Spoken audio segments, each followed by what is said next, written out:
This is a wearable keyboard. You have it on your wrist and you use it to control your device, whether it be an iPad or a computer or whatever it might be. You can use this as a keyboard. Now, Tap Systems sent me this device to try to see if I can use this as a keyboard to create, drawings and control stuff that creates art. So I wanted to try that out. So in today's video, I'm going to try using TapXR in order to control Procreate on the iPad. And I'm going to make some drawings, just going to see how it's like, what it feels like. I did review the older version of this a while ago, so I know a little bit what I'm about to dive into. I have a tap map already set up, and I've got a download link in the description if you're interested in that. And if you're interested in any of the brushes that I use in the video, then also check out the links in the description for those. Anyways, let's dive right into it and let's rip this thing open and see what it's like. So we've got a package inside the package. So one thing to note, they did send me this package for free, but they did not tell me to say anything specific about it. They just sent this to me and asked me if I wanted to take a look at it. And said, yeah, how do I open it? Oh, there we go, there we go. Hello, Tapper. Tapper. Never been called a Tapper before. Oh, nice. It's a pocket guide, so you can, if you want to remember what all the taps do, how to tap each letter, you can have this handy. Yeah, this is going to come in really handy. So here we have the device itself. So this is now the new tap machine. So it's basically just a camera that sits right here and it looks at your fingers and estimates what finger is tapping. These are the different bands. You can actually get quite decent tapping speed out of this if you practice. But let's just see how this fares for an artist using this for an iPad. This faces this. There we go. Oh, it vibrates to let me know that it's active. So the way I'm going to use it is, I'm not going to try to type as much in this video. I'm going to use it to open up menus, to pick things, to undo, redo, remove the interface, make it full screen, stuff like that. And we're going to see if it helps me or if it hinders me while I'm creating the artwork. So without further ado, let's dive right into it.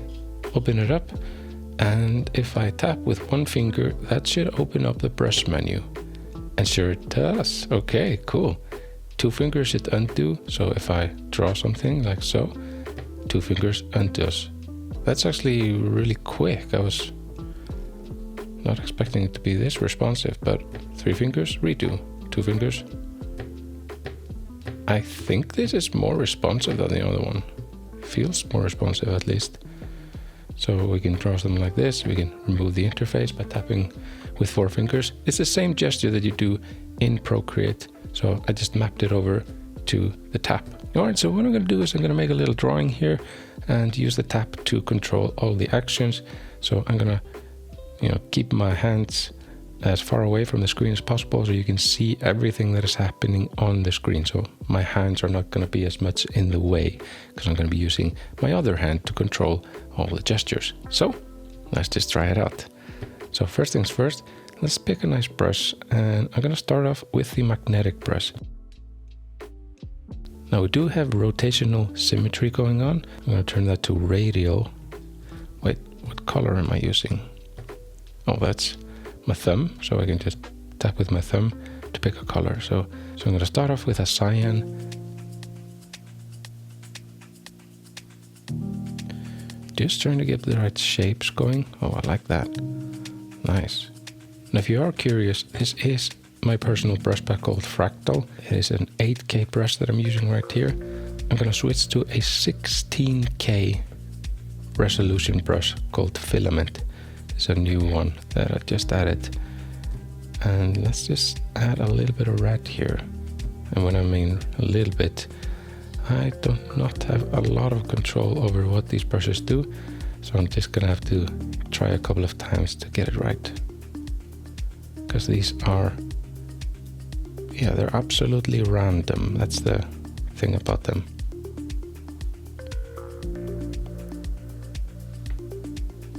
Maybe something like that. But I'm thinking this area right here is quite empty.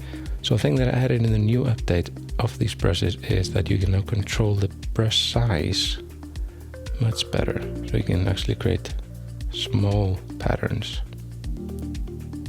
which is kind of strange to use a 16K brush to create minute details, but you know, I'm gonna try a darkened version of the red. I realize I used my pen there. Some things are hard to unlearn. Oh, there we go. Now we got something happening. Whoa.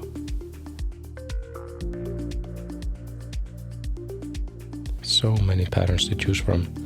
So this is the actual pattern that I drew.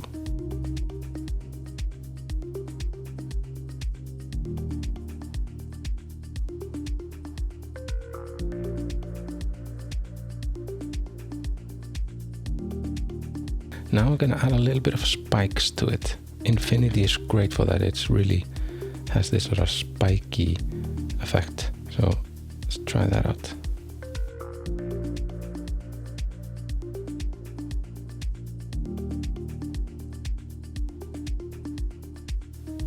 It should complement what's happening below. So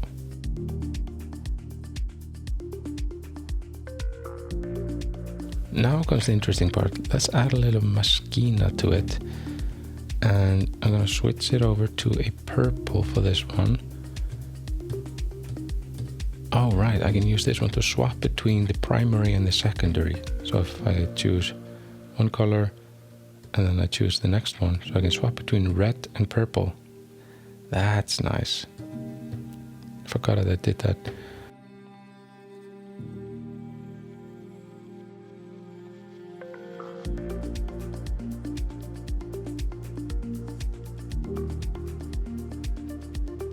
At this point, I did start seeing some inconsistencies in how accurate the taps were being registered.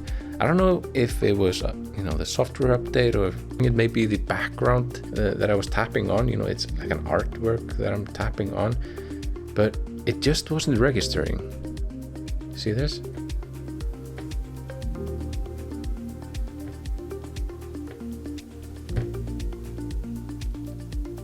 So as you can see, it wasn't really registering all of the time. So my overall impressions are, it's a really cool device. I think it has a niche market. I think there are certain use cases which would really, really benefit from this. And I can imagine virtual reality or scenarios where you simply don't have access to a keyboard. This could be super, super helpful. But you do need to learn a whole new typing keyboard. A is what finger, B is what combination of fingers.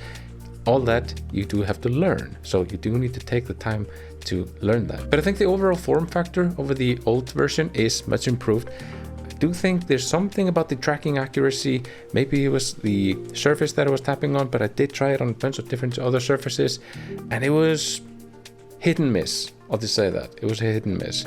Sometimes it worked perfectly well, and those cases were usually when I was having a flat surface, like a plain standard table.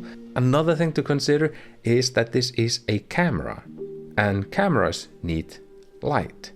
So if you do plan to use your keyboard in dark environments, then this might not work as well. And while my overall impressions are really good, there are definitely downsides, and you do need to take those into account. By the way, we just launched a new website on Art and Design TV. We have a video gallery, a community tab. We have the store there. Thank you very much for watching. Take care. Bye bye.